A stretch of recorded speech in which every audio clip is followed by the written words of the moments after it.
instead of going towards the restroom, he actually went towards the automatic doors to the ambulance, which the ambulance was actually running. So he ran out there and tried to steal an ambulance, but he was stopped short, and he would later go on to, I believe the term is, to fist himself in the hospital, which solves that mystery of how he got that pubic hair on his hands. Could you, just as a doctor, describe what that is? I'm a little lost. Yeah. Sorry. Which part is? Ambulance. Yeah. No. An ambulance is. So you're sometimes. Let's say you're in your home. Okay. Something happens that, like, say you cut your hand while you're cooking or something. Well, I don't have any utensils. Okay.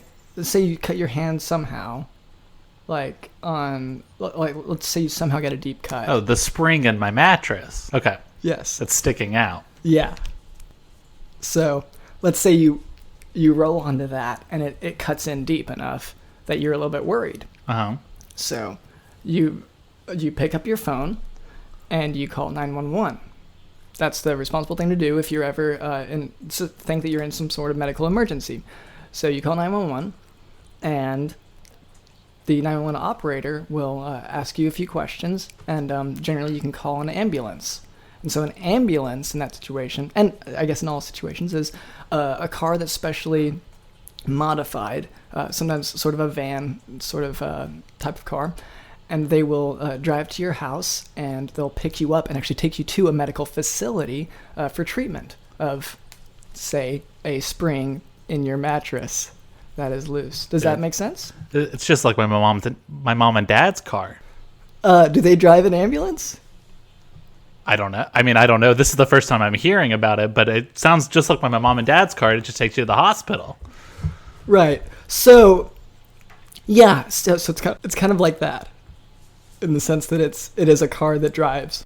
Just in addition to whatever features your mom and dad's car has, this one would have medical supplies and potentially life-saving treatment options on the way.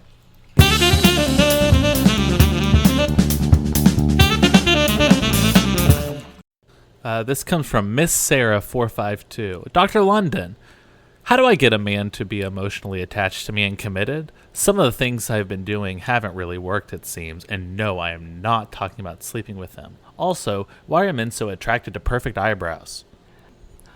If they don't have the eyebrows, then they have to be symmetrical. Okay, and that's... So when you see a pair of just juicy, perfect eyebrows walking down the street, okay, how do you force that person to be emotionally attached to you? Okay, and I don't... With the heart, using the cardio cadaver. This isn't such a dating show, I guess. Let's ask our guests. Yeah. I get, sure. Miss Dawn? Well, I guess to me, when I see two bushy eyebrows, Ooh. It just gets me hungry. It just makes me think of the meat, and I just get ready to get my deep fryer going, and to pilfer through the deep freezer, and find a good hunk of meat. So these are eyebrows you found through your travels. Right. So you think of... Wow, that's great. When you see someone's eyebrows, you think of roadkill. You're on the street, you see eyebrows, and you start thinking, I need to go to my freezer and not stop somewhere at a restaurant. You think, I need to go to my freezer and pilfer through and find a good hunk of meat that you think would correspond to the fuzzy eyebrow, the bushy. And this eyebrows. is good for your heart?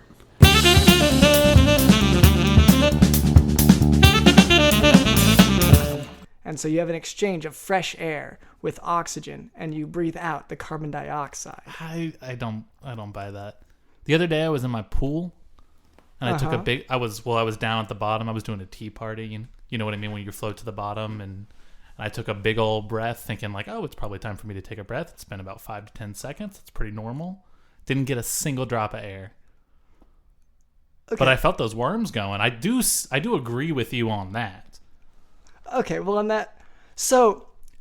But there's other mumbo jumbo stuff. This is Doc. We've been talking about this.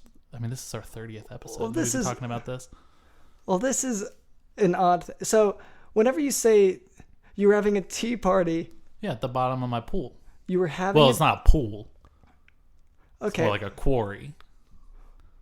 So you found a quarry. Yeah, my quarry. So you have a quarry. Yeah. And you went to the bottom of it for a tea party. Can I have some more? You know, that kind of tea party. Yeah. Oliver Twist tea party. Right. So what happened there was actually that you were breathing in, it sounds like water. Yeah, if you were underwater. Worms can't live without water. Okay. Well, and so in that scenario, you actually that's how drowning actually happens. We're just running in circles, Doc. This is the same stuff over and over again. Okay. So you tell me something, I repeat it back. You say, "Oh, you breathe into your lungs, but you can't do it at the bottom of a quarry because it's going to upset the worms in your stomach, make you sick like marijuana." I'm saying if I smoke marijuana before I go to the bottom of a quarry and take a big breath in, it shouldn't upset anything following your same logic, the logic that you just broke down. Yet I'm telling you, I felt awful. I felt so bad after I went to the bottom of that quarry and took a big old breath in. Okay. And okay, God, maybe sleepy. Okay, this might be my fault in part. So one thing I didn't clarify was that you're only breathing in air when you are above water. If you are underwater, then you're going to be breathing in water. And so that might have been the issue you ran into, because your body is not made to breathe in water. Okay, what about Steve Zissou? Life Aquatic with Steve Zissou? I never, I'm not familiar. He's down under the water, he's breathing. Is he in some sort of submersible? Well, yeah. Okay, so in that... It's Life Aquatic. Okay. So in that... Steve. In that film, he's breathing in air because his containment chamber is filled with air, even though that chamber is underwater. But what he is breathing is still oxygen, is still air. He's breathing the same... Okay. How do I explain Were you in a this? submersible in the quarry? I was submersed at the bottom of the quarry having a tea party.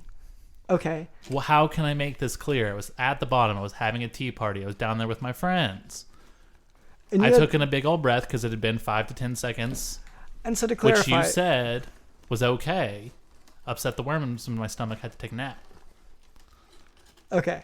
So who were your friends meeting you at the bottom of the quarry? I passed out so quickly. I have no idea. So to start this tea party... Did you know who you were meeting at the bottom of the water in the quarry? Well, I mean, no, not when I got there. But I mean, by the time I got down there, I mean, we were all down there. So got to make friends with somebody. Did you know that there was a tea party going on at the bottom of the...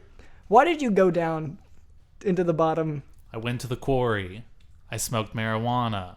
It upset the worms in my stomach. So I said, I'm going to go down to the bottom of the quarry, have a tea party. Tea party is when you sit Indian style and you float to the bottom. Okay. And you mime a little tea party. Met my friends down there. Blacked out instantly. Okay. Woke up here at this podcast.